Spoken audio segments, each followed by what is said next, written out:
Olá, amigos! Estamos voltando para mais um encontro com o nosso Olho no Olho. E como sempre, a gente traz um convidado que é especial pelo carinho que temos pelas pessoas que de alguma forma contribuíram em algum lugar com algum tipo de manifestação cultural. E hoje nós estamos tendo o privilégio de falar com esse grande amigo que conheci nas estradas da música, nas estradas da poesia, nas estradas da dança, ou seja, no mundo da arte, onde a gente se encontra e, como eu sempre digo, esse é o mundo que a gente se encontra para ser amigo uma vez, porque as amizades são perenes. E hoje nós temos o privilégio de nos encontrar e vamos falar, obviamente, de tantas as coisas que a gente tem para falar, e não vai dar para falar tudo, mas vamos falar um pouco de cada um e vamos ver se vai dar tempo. Eu estou recebendo com muito orgulho e com muita satisfação, porque além de ser a figura que nos traz emblematicamente muitas lembranças positivas da nossa cultura gaúcha, é também um amigaço. E eu estou falando, é claro, do Pedro Ivori Pedroso, ou Pedro Pedroso, o PP, muitas vezes foi chamado, né, Pedroso? Satisfação, Pedro, em encontrar aqui nesse momento e a gente poder estar no canal 14 da TV Cidade, aonde a gente vai levar essa prosa descontraída e trazendo muita história, que é uma coisa que tu tem de sobra, né? História, especialmente na nossa cultura. Que bom, João. Estou muito feliz na tua presença aqui, tu retornando também para a nossa terra, né? Exato. Teve aquerenciado no Alegrete, não faz muito tempo, né? Feliz por estar na TV Cidade, a TV Cidade que tem aberto uma janela para o mundo aí, dando uma oportunidade de a gente contar um pouco da nossa história, e ela descreve muito a história regional e a história, né, através da sua lente, através da sua janela ao mundo. Como o próprio nome diz, né, comprometida com a cidade, né, Isso mas aí. levando as coisas daqui para o mundo hoje em dia, né? Verdade, hoje a TV é uma janela para o mundo, né? A gente vê isso aí. E estou feliz, estou numa nova fase da minha vida. Passei um período muito difícil, fiquei doente. Exato.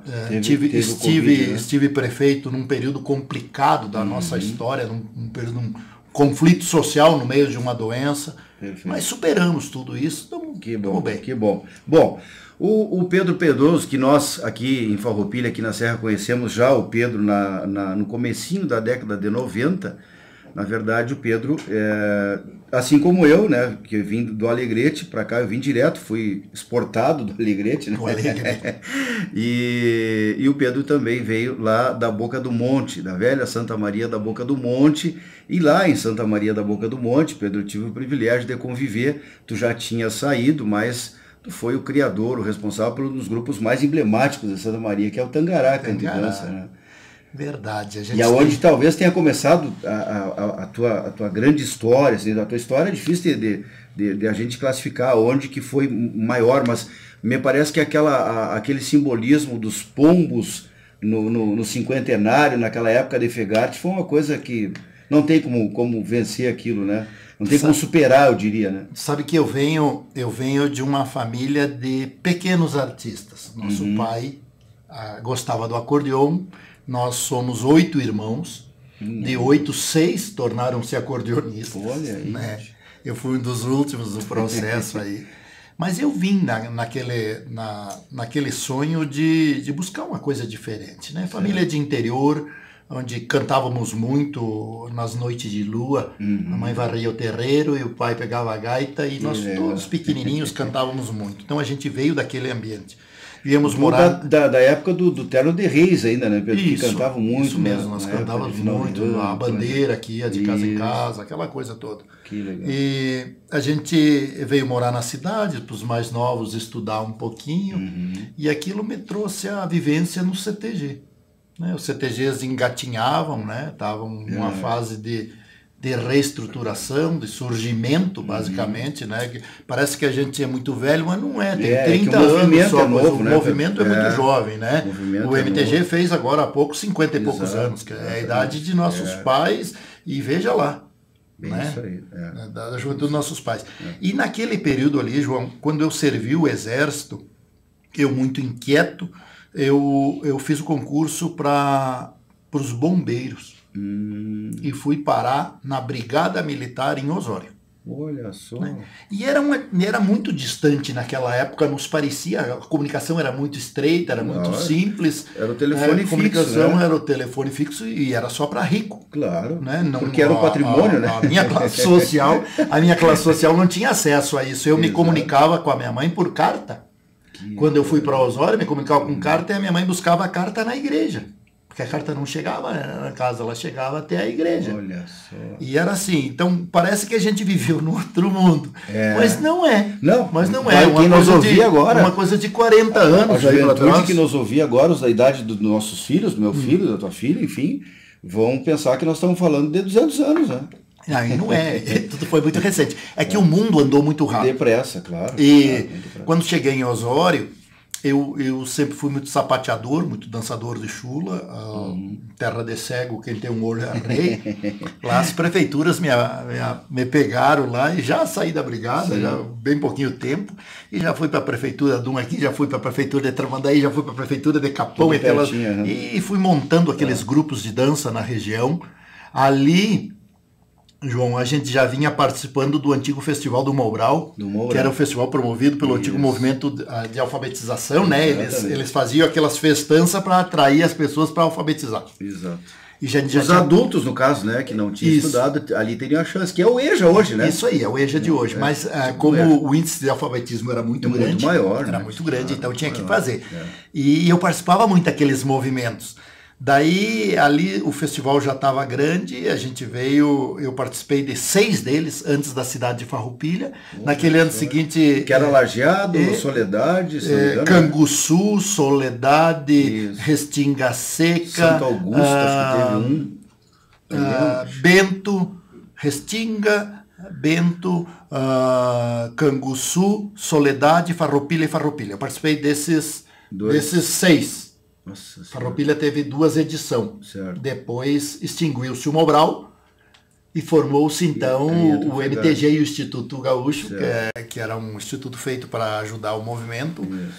Então formaram o FEGART, que hoje é o nosso... O IGTF, né? Instituto Gaúcho de Tradição e Folclore. Instituto Gaúcho de Tradição e Folclore. Que não existe mais agora. Não existe mais, exatamente. E daí, depois, que é o nosso Enarte de hoje, que é o mesmo festival, que ele veio evoluindo. Então, foi umas fases interessantes da vida da gente, fomos desenvolvendo didática. Tu dali de Osório, agora de Osório tu voltou então para Santa Maria? Não, eu fui... Que acontece o Tangará? Como é que acontece o Tangará ali? Depois de alguns anos, e daí eu trabalhei ali Estância da Serra, Osório, trabalhei Potreiro Grande, Tramandaí, trabalhei João Sobrinho, trabalhei com a universidade ali de Torres, aqueles grupos de perto de Torres, aquela região ali, depois vim pegando Porto Alegre, e pelo festival a gente vinha aqui. Certo. Daí alguém aqui me pediu meu número e daqui a pouco o pessoal me contratou para mim vir para o Ronda também. Olha só. E foi onde eu vim para Farroupilha, né? Certo. Vim para Farroupilha através do trabalho do Ronda Charrua. E fomos criando história, desenvolvendo didática, desenvolvendo forma de ensino, trabalhando outros setores do CTG, porque tudo era muito aos trancos e barrancos, né? Muito. A gente foi evoluindo. E aí, ali tu, quando acontece o Ronda ganha o FEGART, que era o FEGART, né? Quando o Ronda ganha o FEGART, aí a coisa parece que Farroupilha se estabelece numa situação muito confortável dentro do movimento cultural gaúcho, né? Claro. Em todos os aspectos. Cresceu muito, em todos os aspectos aí, né? Porque daí começa também a reestruturação do Ronda, a construção do Ronda, onde é hoje. Isso. O nosso tempo era no Rondinha, lá onde era o pequenininho, né? Onde é hoje é o centro dos idosos. Tio. Nós fizemos cada baile dos idosos. Olha aí, que legal. E ali nós dançamos muito. No teu casamento, a festa foi ali, né? Foi ali. Muito legal. Que legal. Então, eu estive em Santa Maria, o Tangará é um intervalo desse. Eu tinha vencido o primeiro, terceiro, ganhei o último Mobral, o primeiro, o terceiro FEGART, e daí eu voltei para Santa Maria.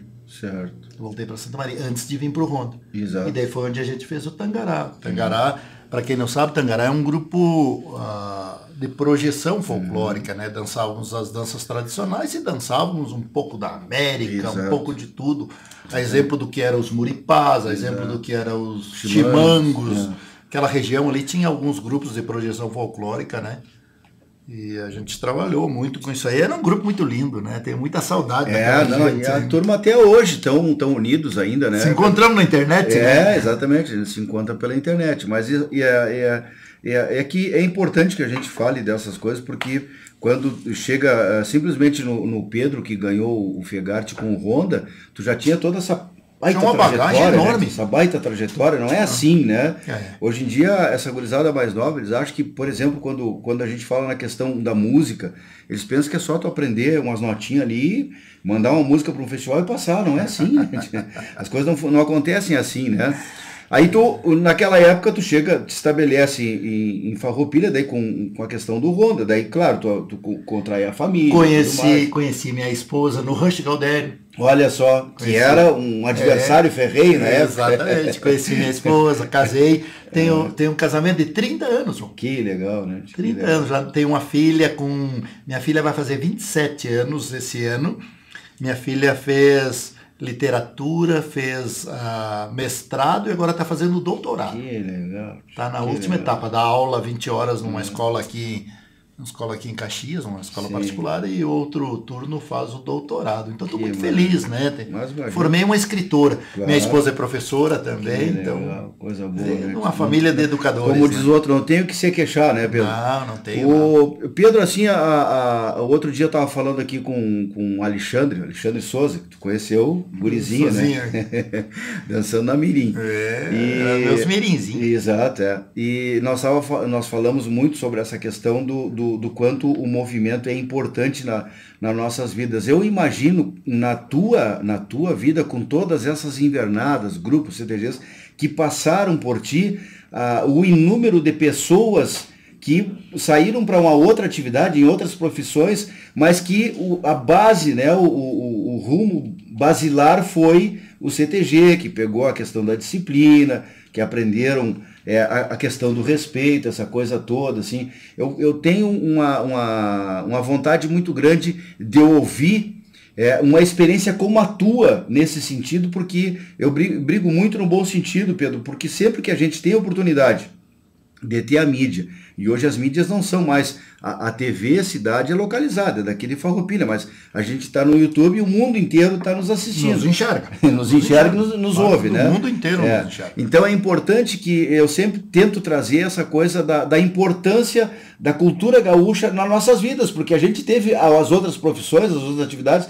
Tu entrou depois, mais tarde, para a política, a gente vai falar em seguida disso, mas essa mensagem, assim, desse mundo todo, de tanta gente que a gente viu e que conheceu no meio, né, de pessoas que evoluíram e viraram empresários, viraram jornalistas, viraram médicos, viraram não sei o quê, e a amizade, hoje tu fala em Pedroso para eles, Pedroso foi meu professor. Tu sabe que a minha é a minha base, né? As pessoas mais importantes da minha vida, as mais perenes, as mais seguras, são desse movimento. Né? O movimento tradicionalista, ele se parece com o movimento de escotismo, com vários movimentos que tem.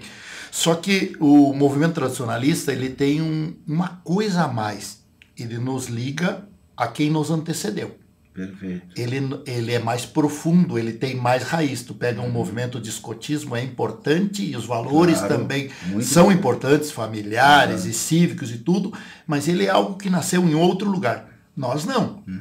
Nós, de alguma forma, é a história de nosso avô, de nosso pai, de nosso bisavô, de alguém que veio. Muitos de nós vieram da Europa, né, do mundo antigo, mas se adaptaram aqui, mas construíram também um pouco da sua história. Então, eu acho que isso é maior.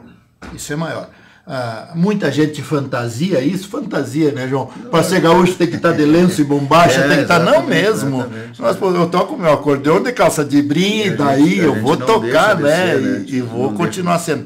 Eu tava dizendo, e tento sempre dar uma noção para quem nos ouve, quem nos assiste, no caso da TV Cidade, O gaúcho ele não é exclusividade do sul do Brasil. Exatamente. Ele é fruto de um bioma, do bioma Pampa, e o bioma Pampa se estende pelo sul do Brasil, o Uruguai, uma parte da Argentina, o Chile lá na Terra do Fogo. Exato. Nós temos uma influência do Guarani aqui dentro do Paraguai, então na verdade nós somos de 3 a 4 pátrias diferentes, 2 línguas, português e o espanhol, étnica, cultural, mas uma formação só. Né? Somos herdeiros de um tipo de vida, porque o bioma forma as pessoas, né? O Brasil tem 5 grandes biomas, o Pampa é o sul do Brasil. Eu sempre falo, Pedro, que a questão geográfica determina muito a nossa cultura. Determina, né? Quem tu é. Determina muito. Tanto que nós temos a forma do viver, a forma do falar. Tanto que nós temos essas divisões, né? Uma invernada de dança aqui da Serra tem uma característica de bombacha, de bota, de piucha. Lá no Alegrete ou Bagé tem um outro tipo de bombacha e de bota e de chapéu. E todas elas têm uma necessidade para isso, né? Elas vêm da necessidade. E nós, como parte desse meio, como tu diz, nós somos fruto do meio. Desse meio. Do meio, né? Tu sabe que, deixa eu te contar uma história. Eu, com a dança me levou para o mundo inteiro. Eu tive 2 vezes na Rússia. A Rússia agora que está de briga lá com a Ucrânia. Essa bobagem. Uma bobagem. E essa estada na Rússia me mostrou uma outra coisa. Nós temos um povo no sul da Rússia, os mongóis, que nós nos parecemos muito com eles. Os maiores cavaleiros do mundo. A bombacha, as botas deles são cavaleiros extraordinários. Então, a gente tem um pedaço de nós por muitas partes do mundo. O grande herói deles, Gengis Khan, né, que foi o homem do cavalo, que ganhou várias batalhas da China. Que forçou a China a fazer toda aquela muralha e tudo mais, né? Então, só aí, né, Pedro, só esse exemplo que tu traz, e é difícil a gente entrar nesses assuntos quando a gente tem essa questão antropológica da história, da historiografia do mundo, é difícil porque muito poucos tiveram a oportunidade que tu teve. Dei lá. Andei muito, né? Como a Catalunha, né? Como a Catalunha na Espanha, que também... Nós temos muito a ver com aquela gente. Muito, né? Tem muito a ver. E nós somos, de alguma forma, descendentes, de alguma forma não, somos descendentes quase direto da Espanha e de Portugal, mas os usos e costumes, como tu falou antes, essa cultura que nós temos aqui não é nossa. Ela veio vindo... Claro que ela se moldou. A própria Europa antiga, né? Eles eram muito invadidos, eles ocupavam muito e eram muito ocupados. Eles também é uma mescla. A questão da nossa vestimenta, Pedro, que é um troço que eu sempre fui muito radical nisso, de dizer que nós não é nosso, que a gente tem adaptações, e fui muitas vezes, e tu te lembra disso, muitas vezes eu fui contra o movimento gaúcho, fui contra o tradicional, não contra ao movimento, mas algumas regrinhas, que numa época foi mais radical. Hoje em dia tu usa o lenço por fora da camisa e tá tudo bem. Na nossa época não.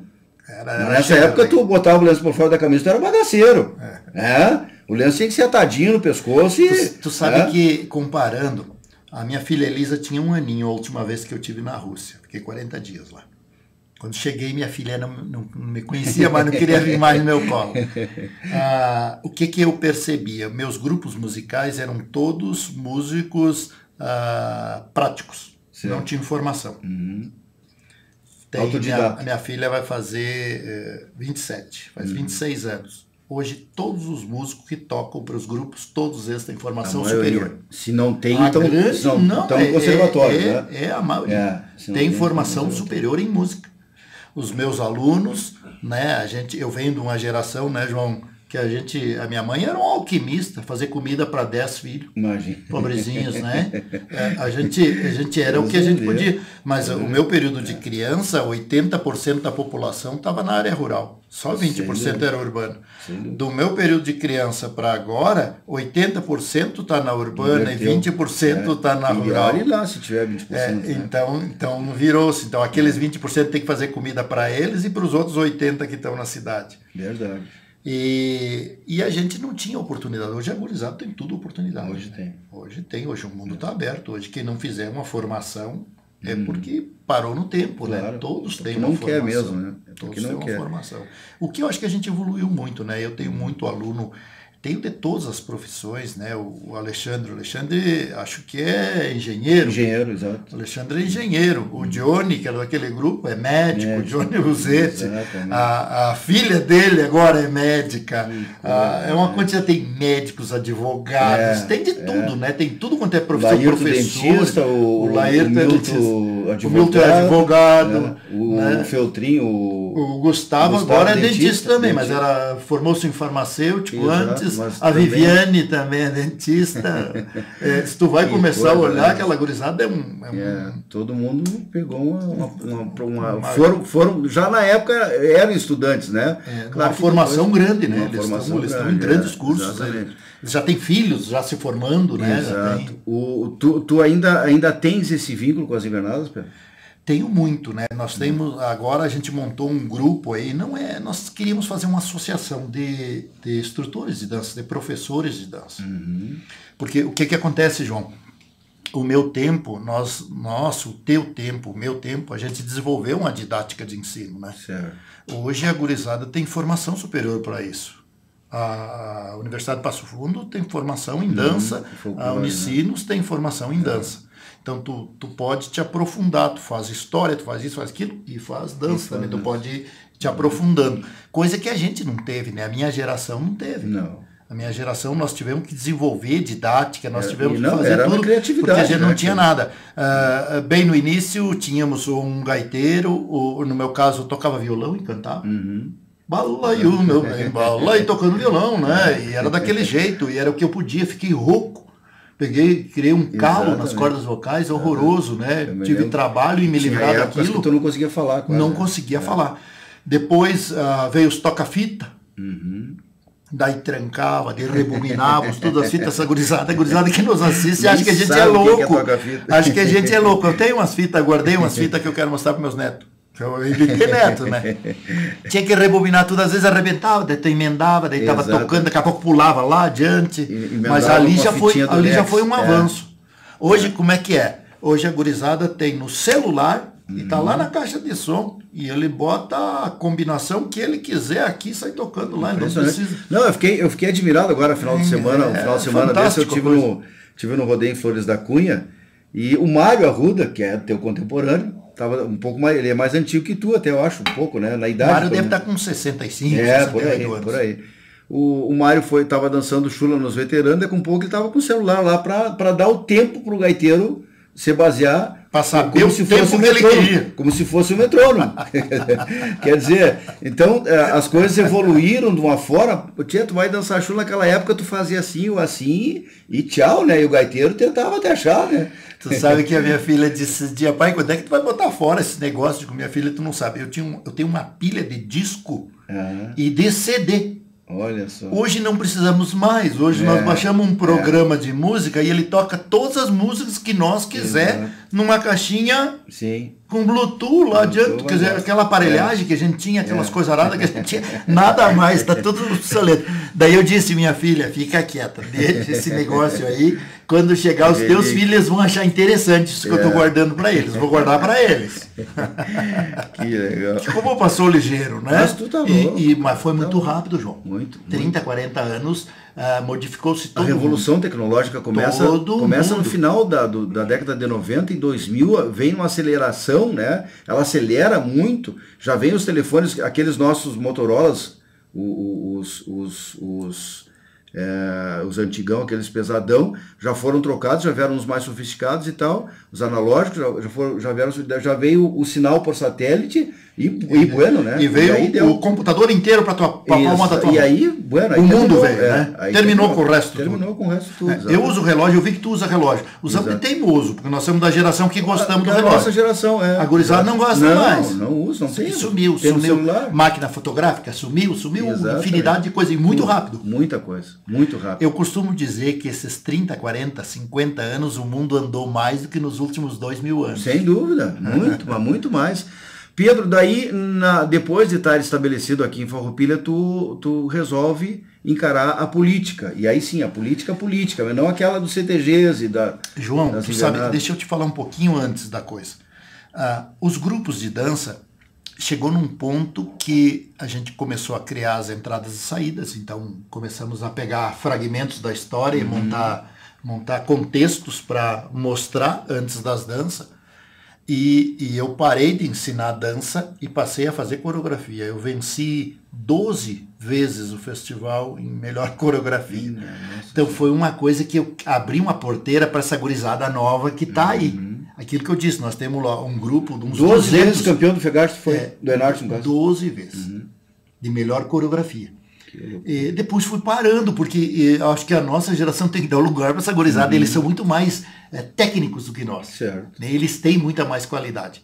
Mas isso chegou quando tu começa a ter família, tu começa a pensar em outra coisa, tu começa a pensar na tua casa, tu começa a pensar no estar fixo num lugar. Chegou uma época que eu comprei um motorhome, que eu andava de ônibus, né, para poder levar minha família junto, porque a gente viajava tanto. Sim. Morava na estrada. Eu morava na estrada, então aquilo que nem bocha, onde parar é ponto, né? A gente brincava, estacionava do lado do CTG, dava aula aquele final de semana, já ia para um outro e assim por diante, que nem um conjunto de baile.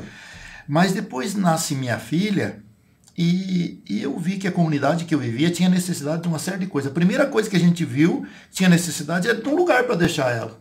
Olha aí. Não, o município não oferecia uma creche.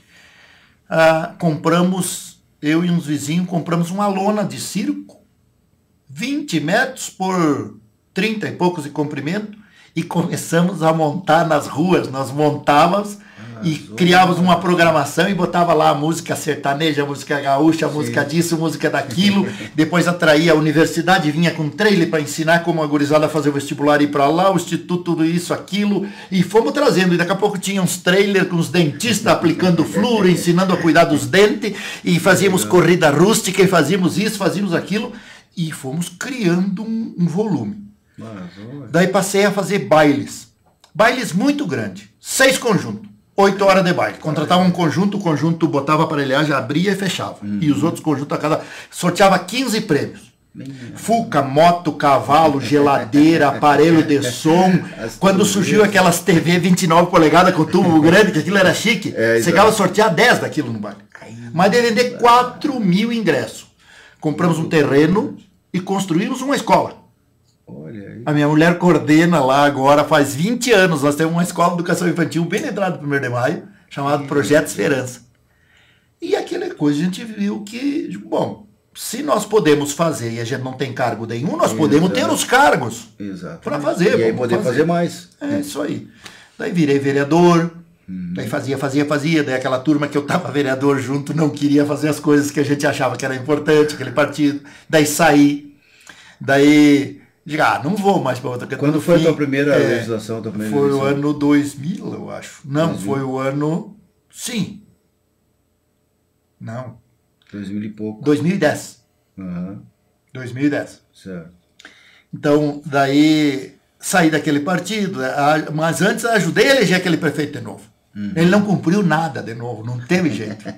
Não teve jeito, criança, não tinha creche, não tinha nada. E eu entendia que a creche era importante porque ela dá segurança para uma família novinha, né? Tu deixa os dois trabalhar e em vez de tu estar pagando uma creche, tu vai pagar a prestação da tua casa, tu vai pagar a prestação da geladeira, né? Enfim, aquela coisa arada toda.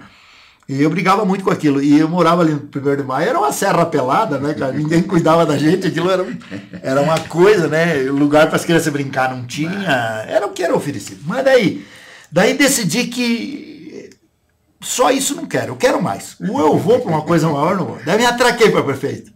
Fiz na época, era 30 e poucos mil votos, fiz 9 mil. Uia foi bastante, mas não foi o suficiente, né? Sim. Dali 4 anos... Achamos o Dr. Claito aí, era um médico, tinha vontade, a gente se organizou, fizemos 2 mandatos. Olha só. 2 mandatos grandes. Que eu acho que no segundo tu vai ser prefeito daí. Isso, daí no segundo final eu acabei sendo prefeito com ele, acabou saindo, né? Sim. E eu acabei sendo prefeito. Mas o que eu acho que tinha nessa coisa toda? A política hoje, João, ela está muito ruim, as pessoas estão muito ácidas. A comunicação moderna empoderou uns grupos de pessoas sem consciência que escreve qualquer bobagem. Isso. Há um enfrentamento, eu vejo, né, Pedro? Sobre qualquer né? E uma divisão muito grande. Quer dizer, se tu não pensar que nem eu, claro, tu é do mal e eu sou do bem. Exatamente. Todo mundo é um pouco do mal e todo mundo é um pouco do bem. Principalmente em política, né? Eu acho que esse período que eu tive aí, esse período, a gente recebeu uma cidade que tinha 182 crianças em creche. Eu entreguei com 2.533 crianças, pequenininhas, atendidas. Então, agora tem uma escola nova ainda que está para terminar ali no bairro Monte Pascoal. O prefeito certo, uma hora vai terminar lá. Está para terminar. A gente também fez muita pavimentação, né? Nós recebemos um município que em 4 anos tinha feito 2,5 km de pavimentação asfáltica, e nós fizemos 70 km nesse período da gente. É show, né? Depois, o Dr. Clayton comprou 4 terrenos para o novo hospital, não pediu permissão para a Câmara, e hoje o poder é assim, tu exerce o poder, mas tu pede permissão para a Câmara, e tu é fiscalizado pela Câmara e pelo juiz, que nem o presidente da República, nem qualquer um. E ali cometeu a ilegalidade suficiente para perder o mandato. Tinha comprado um software da saúde também, não conversou com o Conselho de Saúde, brigou com muita gente, perdeu o mandato, e entro eu e entra a pandemia. Um momento horroroso da humanidade, né? Nós olhávamos para a Itália é um país pequeno, mas antiguíssimo, né? Um país que cabe dentro do Rio Grande do Sul.